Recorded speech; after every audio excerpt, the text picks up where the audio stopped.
If you're watching this video in January 2023, then you still have time to go to this Patreon page, linked below, and purchase 2 whole books I've written for only $2. Yes, $2, which is $1 per book. If you're watching this anytime after January 2023, then I'm sorry, you've missed that sale. You'll have to go buy those books separately at either $2.99 or $9.99, depending on which version you want. And again, they'll be on different storefronts, which will suddenly be linked below after that deadline. Now, these books would basically be worth $100,000. But if you were looking at them and saying, I only want to spend $2 on those, well then I'm sorry if you missed that deadline and you missed that sale. I did everything I could to warn you. I played a lot of games last year. Same as every year, honestly, and I accomplished quite a bit in terms of finishing some games and even completing them. And also, like every year, I still didn't get around to a couple of them that I sat aside and said I will definitely play this year. I even fell 1 platinum trophy short of this end goal that I kinda set for myself for 2022. But beside all that, this was kind of my best year for gaming stuff, at least in a very long while.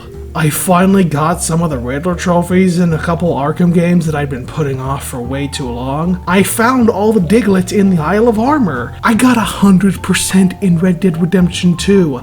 Not only that, I got the stupid Skin Every Animals achievement and the stupid Study Every Animal achievement. All of that in 1 year. My biggest one, though, believe it or not, is not from Red Dead. I got the Platinum Trophy in the PlayStation 3 version of Dead Rising 2. That's a rare one, that's a time commitment, that's basically enough to retire on. Because that's the thing, I told myself for a few years now, I should really, one of these days, get a bunch of long-time accomplishments done, and feel good about that, and say, I don't need to super focus on completing everything anymore. I can just focus on the ones that come naturally or the ones I really love and feel are worth the extra time. I can effectively retire because I've done something so great I don't need to worry about upping it ever again. And after finally meeting the stuff I think fits that criteria better than ever, I immediately got hired by DualShockers to write gaming guides. So yeah, life is meaningless. Anyway, so I have 10 games that I feel reached the highest tier in what I enjoyed. But I'm going to clarify the rules first. Like all YouTubers, I have complicated rules for my best of lists, because you're not a YouTuber unless you have caveats. So, think of Donkey's lists, where he just lists his favorite games he played in that year.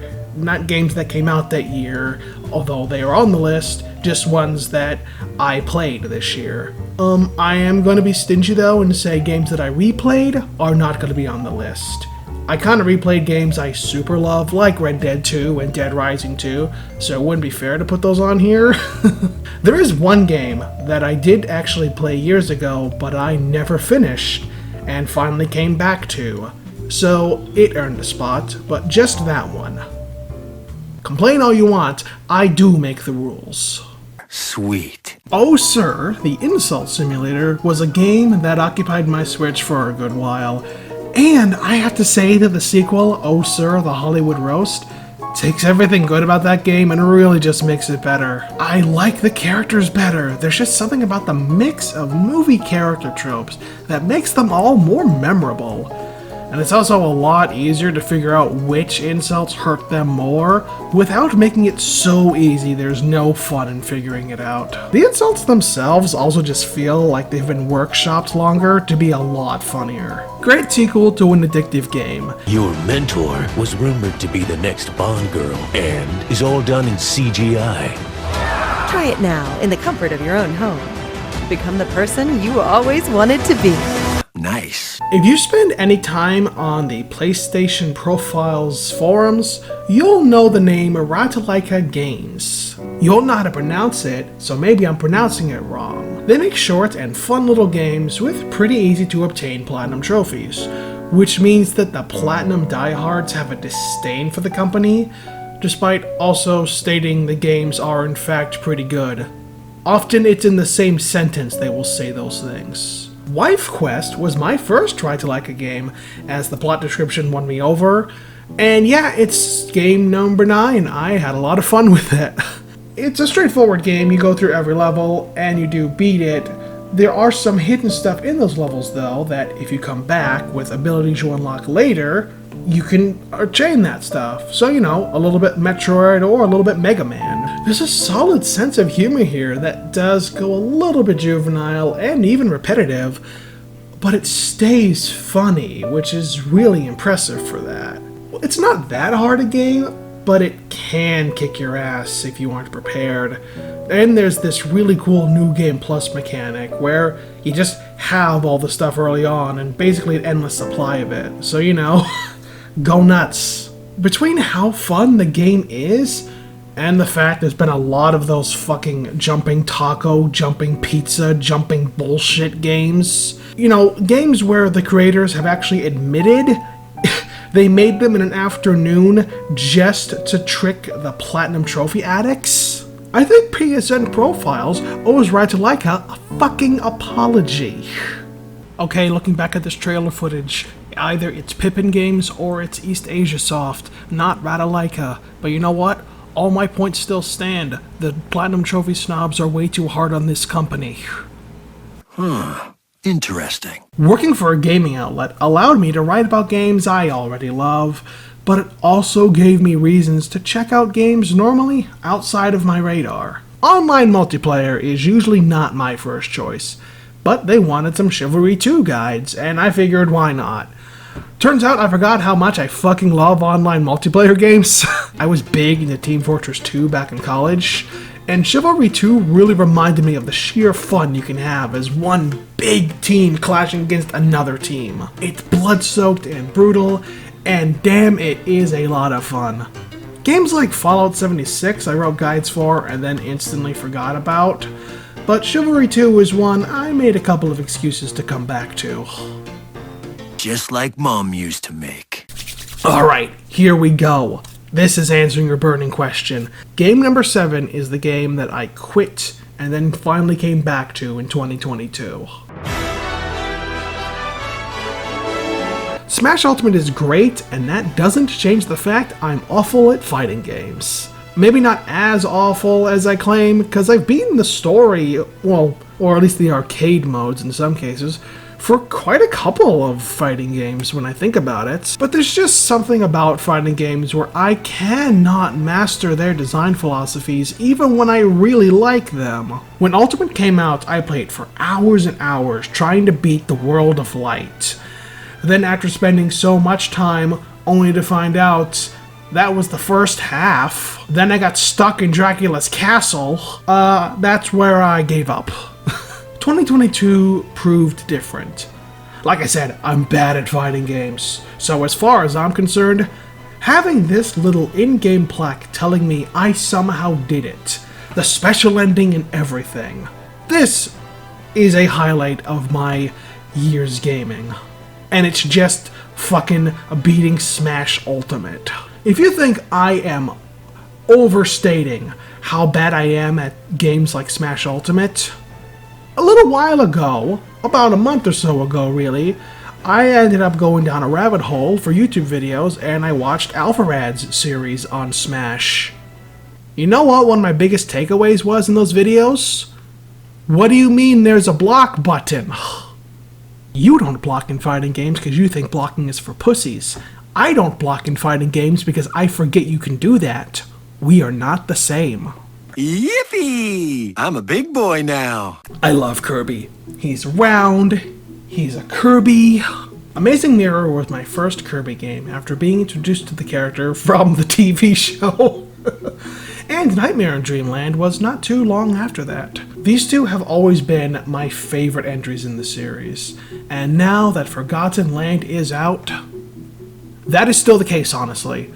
Forgotten Land feels like a natural evolution for the franchise, added some clever approaches to combat, managed to be slightly more difficult than your average Kirby game, while not foregoing that easy breezy feeling that Kirby games give. Although, I will say, because it is slightly harder, the true final boss is kind of the easiest one in the franchise history, because the trick about Kirby games is that the final boss is always basically harder than entire games all by themselves, and you're not prepared for that because of how easy the rest of the game is. And so when you tweak that just slightly to make the game a little bit harder, the final boss's difficulty spike isn't that much of a shock anymore. I'm not saying it wasn't hard, I'm not saying it wasn't good, it's just that became my only takeaway after a while. So anyway, I kind of completely forgot why else I like it. While playing, there was a sense of, yet again, a Kirby game I don't love nearly as much as The Amazing Mirror, but hey, this is pretty dang good. And I even got 100% completion. Here's the Switch screenshot to prove it. But after I stopped playing, it left my brain. I guess it's better than Smash Ultimate and Wife Quest and Chivalry 2 and Hollywood Roast, but boy am I continuously forgetting what stuck out to me about this one. But I really should fill this entry with words, so let's talk about an honorable mention.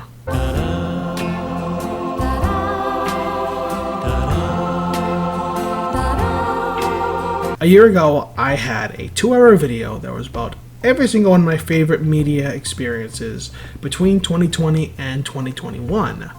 And in that video, I mentioned I'm a Saints Row fan, with only a few gaps in my playtime. As of 2022, I can put a checkmark next to the original game.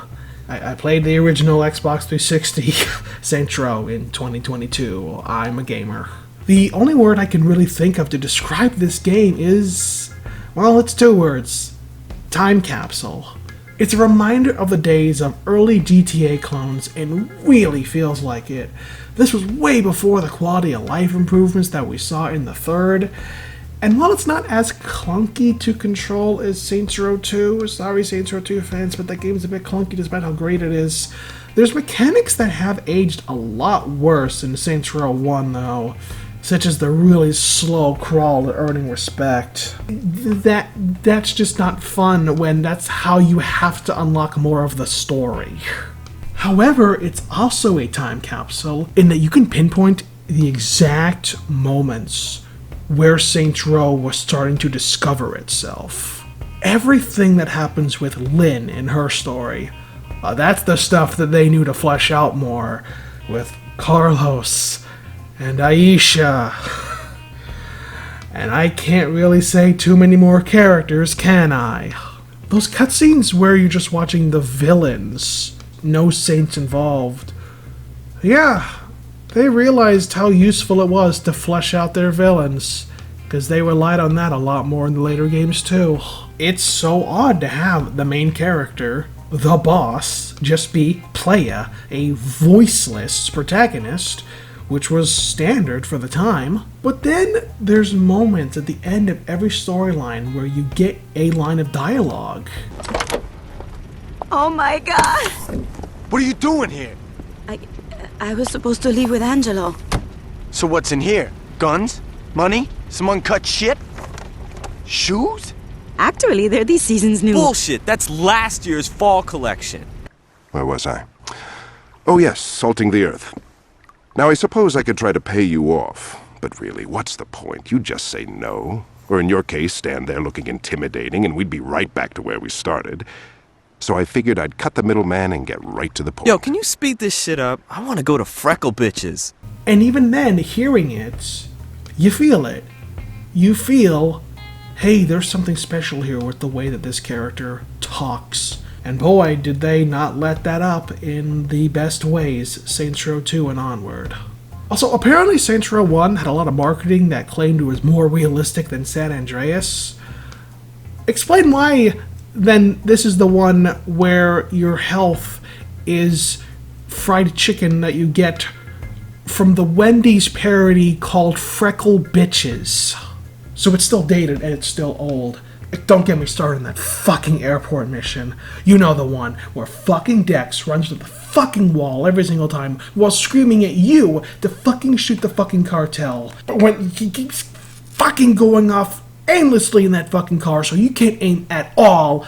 You know what? I think I just realized why the fan base hates Dex. And of course when you die in that mission you gotta start from the very beginning because there is no checkpoints. But you can, with one button, just restart the mission, which is a bit more forward than you might think. Because remember in GTA 4, you did not have that option. You would just have to go back to where the mission started and try to do it again and hope that the game didn't say, nah, this isn't the right time of day, you can't do this mission.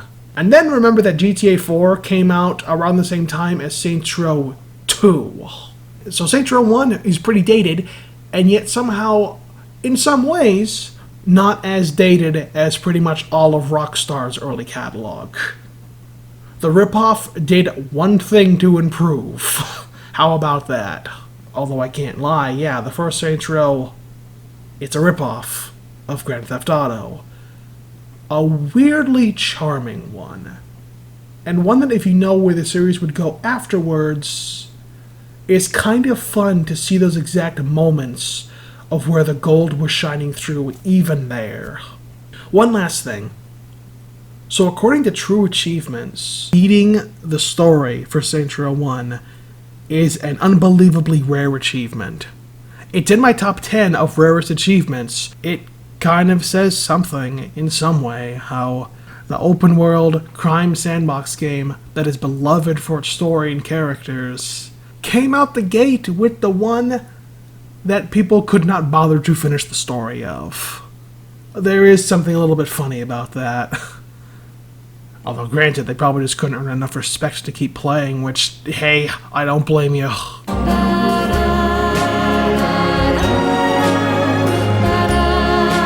Perfect. You know, speaking of games that are a challenge to finish, there's a resurgence of games hard, like they were in the SNES days. Brutal, difficult, yet not without an understanding. Something to make the games fair, loved. A game that knows you can beat it, no matter what it throws at you. No matter how impossible it feels. Games that know you will learn the patterns and you will master what's in front of you. And this year, there was a lot of talk about a game such as this. And so yes, friends, this last year, I did it. I played and I beat Donkey Kong Country Tropical Freeze!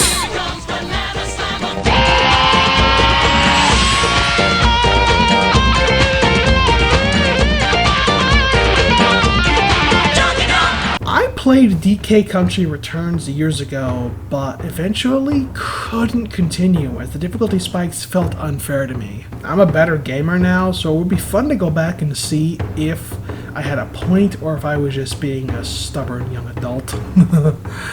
But I don't have to go back to it to know one thing: Tropical Freeze improves everything about Donkey Kong Country Returns. The extra power-ups you get from the other Kongs just feel so good, like perfect additions. Although Dixie Kong was the best one, let's be fair, I always tried to get Dixie Kong whenever it would spin. The minecart levels feel like unplanned chaos, but then suddenly you can do them without even thinking. The tighter and slower jump is unruly, and then you learn to jump so well, you yeet Donkey Kong off a cliff like 100 times. Sorry, Donkey. This game fucking hates you, and this game loves you and knows you can do it. This game started as a game I was having so much difficulty with, to a game where I was able to listen to podcasts and still beat the levels. You have this in the bag, once you understand what it's asking. I was afraid I would have a really hard time, and so I did tell the game, yeah, I would like the option to be able to use funky mode if I have to. And then I forgot funky mode was ever an option because I just got so absorbed into the game. God bless this balls hard game. Elden Ring, what the hell is that? Come back to me when one of those games has Pinocchio in it. Oh. Giddy up. Wait. A licensed Dragon Ball game is in your list? Higher than Donkey Kong and Smash Brothers? Yeah, man, I fucking loved Kakarot. It's the kind of mindless fun that only JRPGs give me, and having it revolve around characters I already love just kind of made it work really well. Also gonna be honest and admit I began this game using the Power Awakens DLC. My Goku was over level 100 and could go Super Saiyan God before he ever met Raditz. The gameplay said that I slaughtered him in just one punch. The cutscenes said that Goku was broken and bleeding and was begging for a way for it to stop. You know, sometimes little narrative dissonance is fucking hysterical. 8 out of 10, no notes. The characters talk too much when they're picking up items.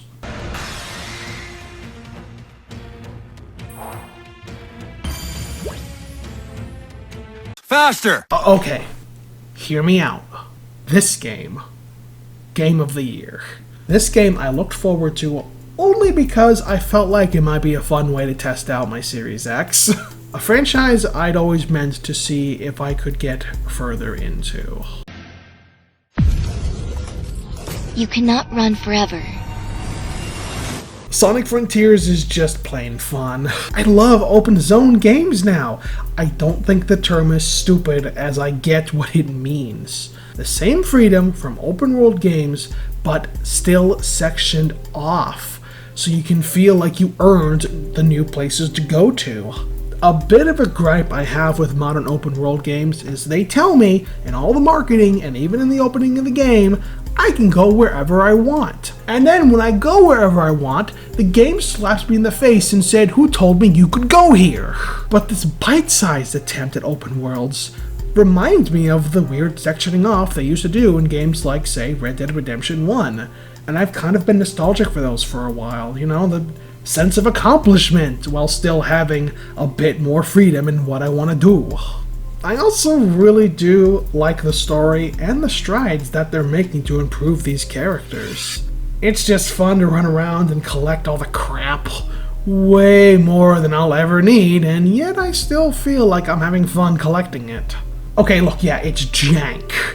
Absolutely.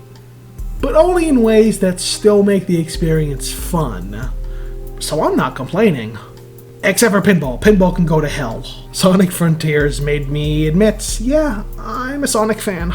So, Game of the Year 2022. Sure, it's only third on this list, but it's Game of the Year. My number one game did not come out in 2022. What my number two game did, though... You're my second favorite parasite. Very funny.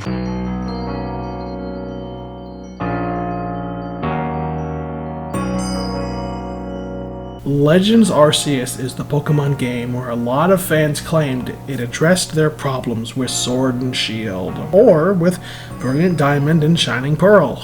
If you watched my long 2-hour favorite things video, you'll know I actually liked Pokemon Shield, so I didn't go into Arceus begging it to fix the franchise. I just went in expecting I'd probably have a pretty good time. Here's the funny thing. Pokemon Legends Arceus does fix some things I've had complaints about. Just not complaints I've had about Pokemon. I said with Kakarot that I love JRPGs, but a lot of modern JRPGs have just lost their luster for me. Look, I'm here for the dumb yet beautiful stories about friendship, but they don't feel unique to their games anymore. It's the difference of, say, the earnest brilliance of Ni no Kuni Wrath of the White Witch, and then compare that to its own follow-up, the generic, middling Ni no Kuni 2 Revenant Kingdom. The original made me emotionally destroyed in all the right ways, and the second one made me roll my eyes and sigh. I'm also really tired of cooking mechanics. Food should gain health. That's all it should do as far as I'm concerned. Once you add all these other stats and mechanics, I lose interest so quick because I feel like I have to constantly be doing the correct math on some other screen just to hope to get what the game thinks I should be doing. Kakarot had that, and I did it enough times to get the trophy and then never looked back. Also, as much as I love JRPGs, I don't like level grinding. It feels like the thing that takes the longest to do, and is always the least fun thing. A couple games get it so right that I can mindlessly do it and still have fun, even without a podcast or anything else to do. But then there are some where it feels like they had to put that in there and they weren't sure how to do it. Or they make the level caps way too high, way early on, to force you to have to do it, just because that was the only thing they thought how to do. And then comes Legends Arceus. The story hits those tropes while feeling like it's telling a story it fully owns. One only it can tell. The crafting is for items you use in battle or to sell. No cooking required.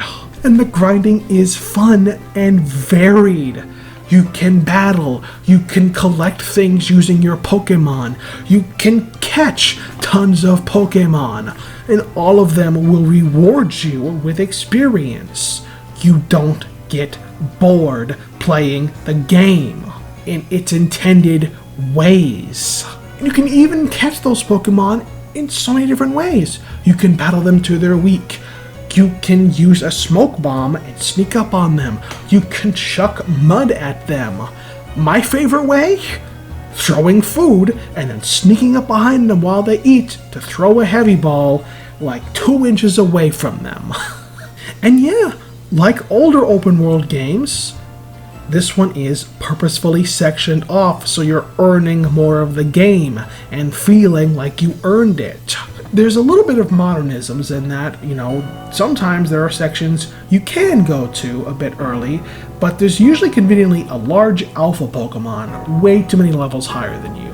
And if you decide to ignore that warning, the Pokemon past that aren't as high as that. So you're still told be careful and rewarded if you can make it past.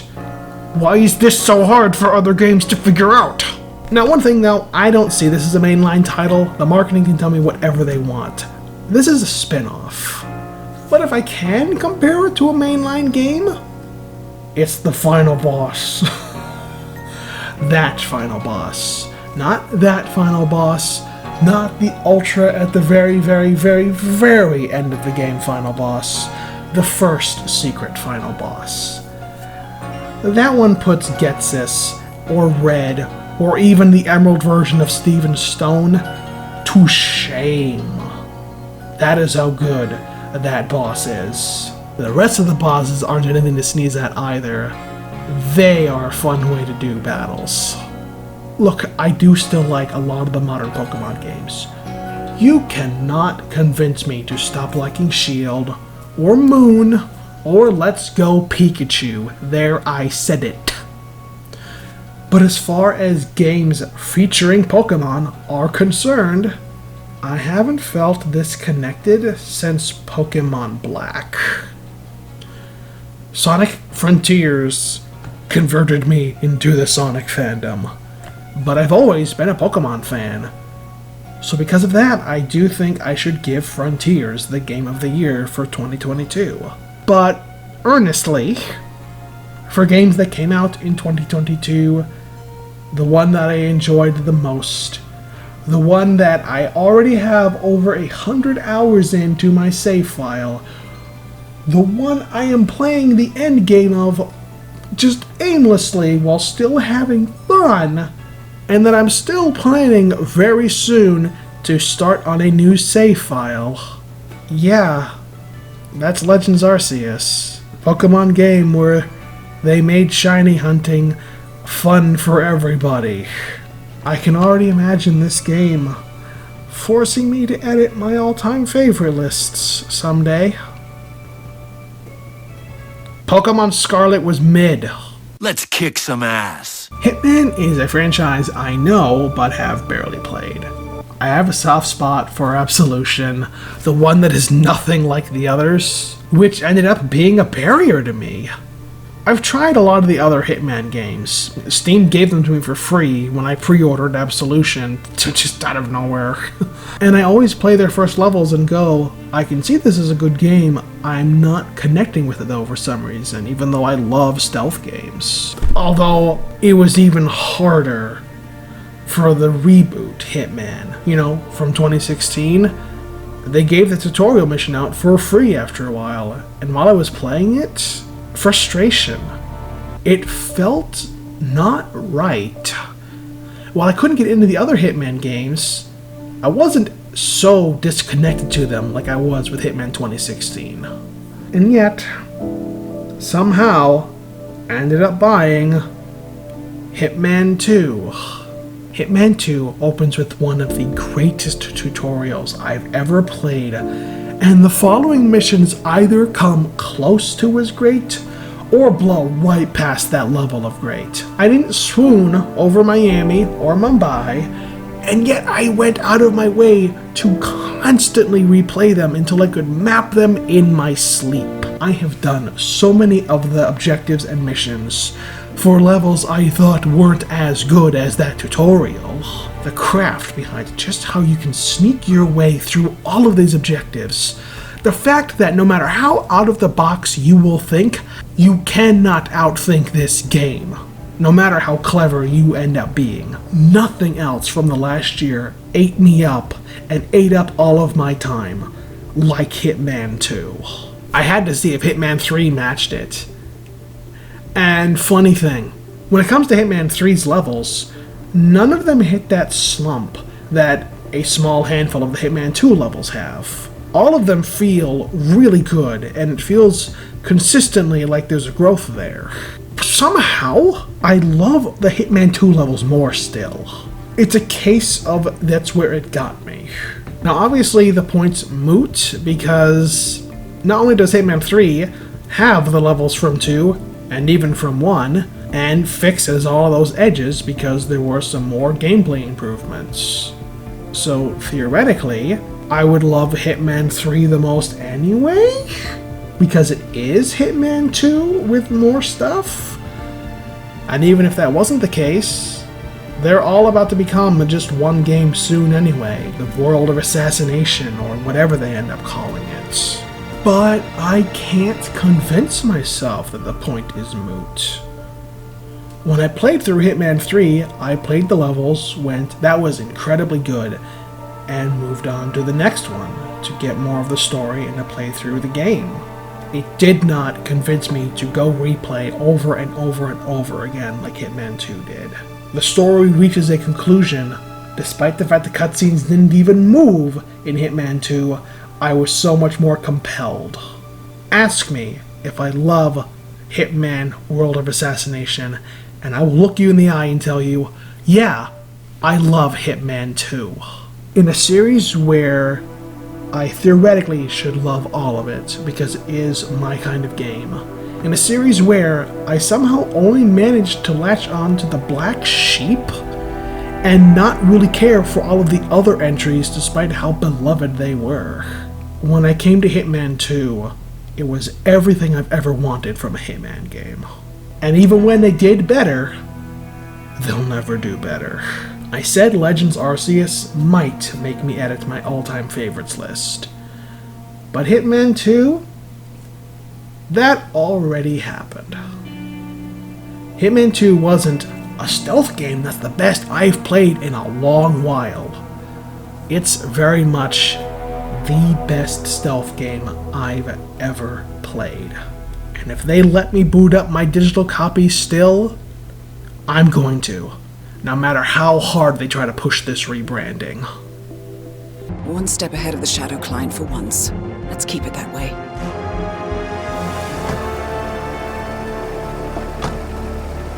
I thought this night would never end. What a snob fest. And I even missed out on the action. I'm sorry you had to endure all that free champagne and cello music, Orson. What can I say? You really took one for the Yeah, team. well... Talk it down. Well done, Forrest.